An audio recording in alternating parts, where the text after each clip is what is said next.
Welcome to A Year in the Bible with Daily Grace. From Eden to eternity, the Bible tells one big story of redemption. My name is Tiffany, and I want to spend a few minutes with you every day walking through the Bible chronologically.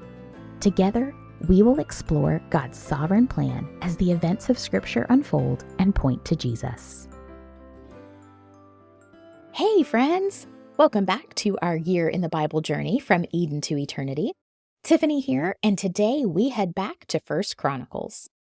We will be in and out of 1st and 2nd Chronicles many times over the next few months, as these books help us better understand all that happens in the life of Israel during David's reign, Solomon's reign, the split kingdom, and the return from exile. As we talked about a few days ago, the author of Chronicles, also known as the Chronicler, wrote these books to encourage the returning exiles. Each piece of information was meant to remind them that God is faithful.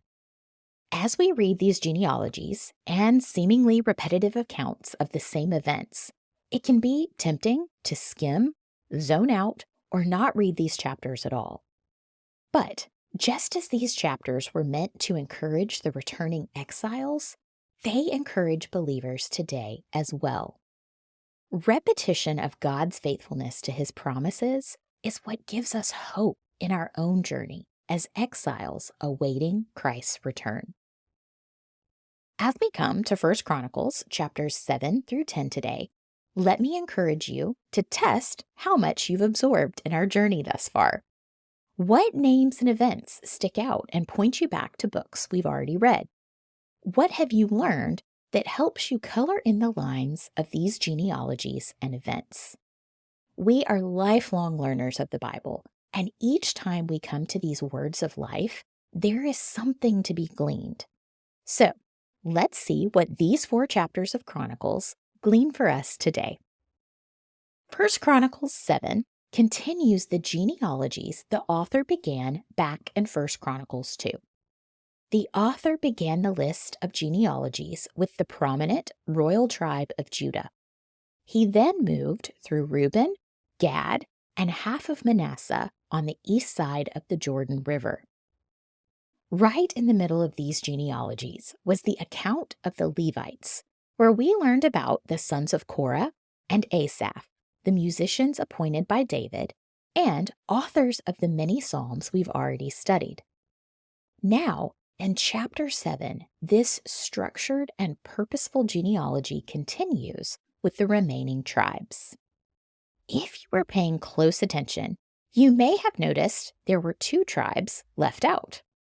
There are no genealogies listed for either Zebulun or Dan. Scholars don't really have a theory for why Zebulun was left out, other than records may have been destroyed, or this tribe was wiped out by the Assyrian invasion.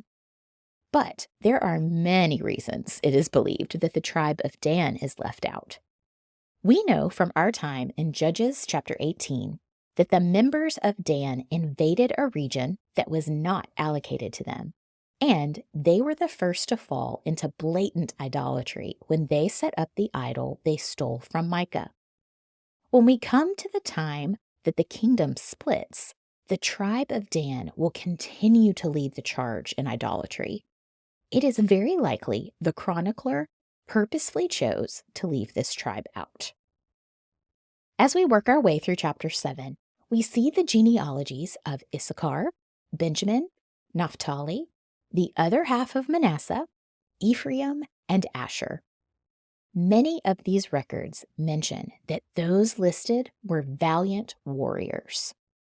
This leads many scholars to believe the chronicler used military records to compile these genealogies. But we also read some familiar names too. Under Benjamin's descendants, we see the name Ehud. He was Israel's 2nd judge and was responsible for killing the king of Moab in Judges chapter 3. Manasseh's descendants remind us of the daughters of Zelophehad, who brought their land inheritance issues to Moses in Numbers 26 and 36.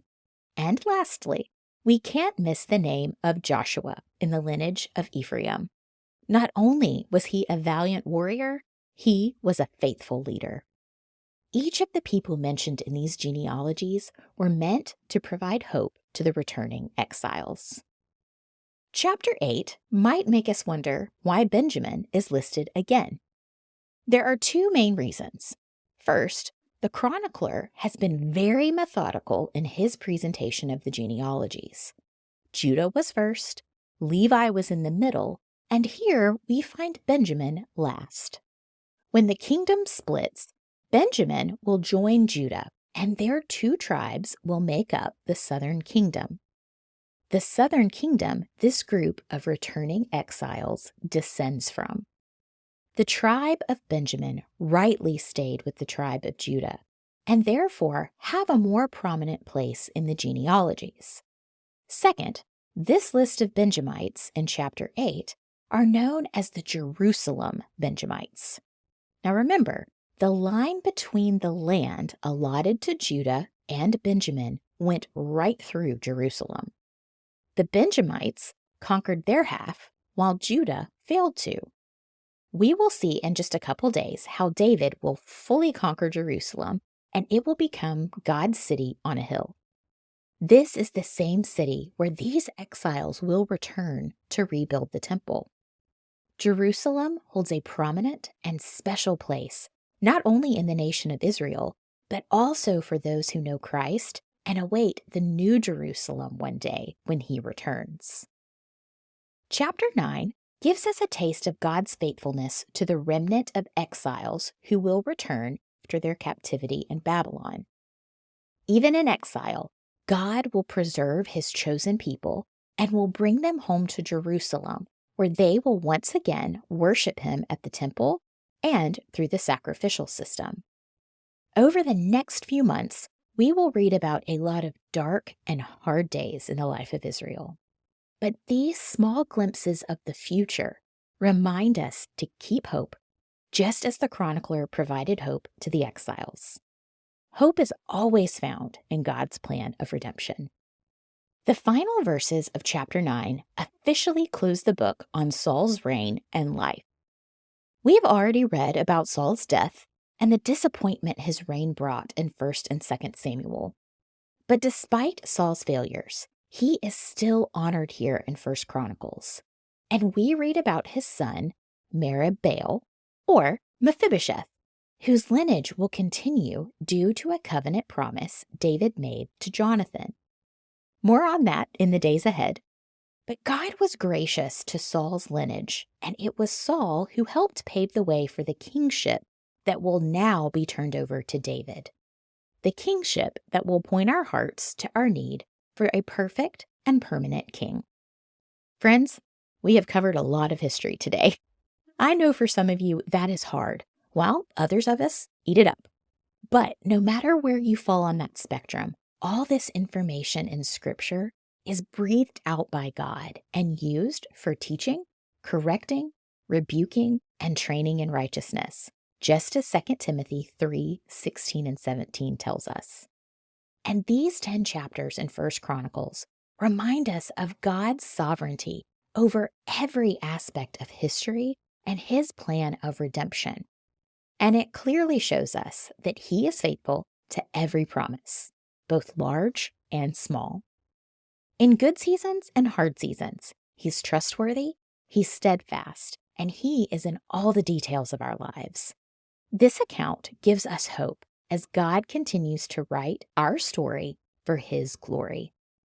Thanks for joining me today. Tomorrow, we will head back to the Psalms. I will meet you there. Bye, friends.